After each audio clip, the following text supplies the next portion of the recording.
రాష్ట్ర ప్రభుత్వం ప్రతిపాదన పంపే సమయంలో ఎవరి పేరు పంపాలో వాళ్ళ పేరు పంపాలి. కేంద్రం ఆలోచిస్తుంది. మీరు పంపిన పేర్లను ఇస్తారా? ఇది అన్నీ ఆలోచిస్తారు. పంపేటప్పుడు కూడా జాగ్రత్తగా పంపాలి. మంచి వ్యక్తుల పేరు పంపాలి. వీళ్ళు మంచి వ్యక్తులు కాదంటలే నేను.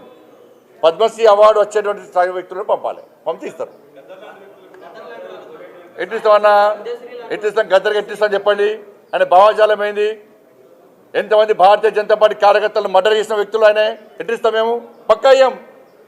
మా కార్యకర్తలను చంపితే మా కార్యకర్తలు చంపిన కార్యకర్తలను పాటలు పాడినటువంటి వ్యక్తి గద్దర్. అనేక మంది పోలీసులను ఎన్కౌంటర్ చేసిన విషయంలో గద్దర్. ఎట్లిస్తాం? మీరు వంశం ఇస్తాం ఏంది అవార్డ్స్?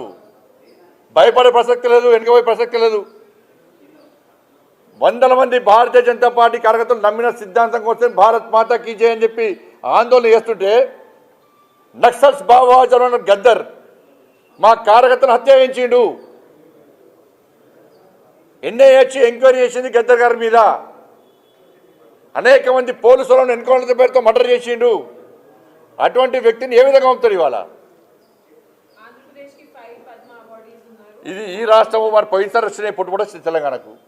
అప్పుడు ఏమన్నారు మరి? అప్పుడు ఈ రాష్ట్రము ఆ రాష్ట్రము, ఈ ప్రాంతము ఆ ప్రాంతం అని చెప్పి ఎటువంటి ఆలోచన ఉండదు. ఈ రాష్ట్రానికి ఇవ్వాలి, ఈ రాష్ట్రానికి ఇవ్వద్దని ఎక్కడ ఉండదు. ఇవన్నీ మళ్ళీ ఒకసారి తెలంగాణ సెంటిమెంట్ను మీరు రగిలిసిన తెలంగాణ ప్రజలు అన్నీ తెలుసు. ఎవరు తెలంగాణ సెంటిమెంట్తో లాభపడ్డారు.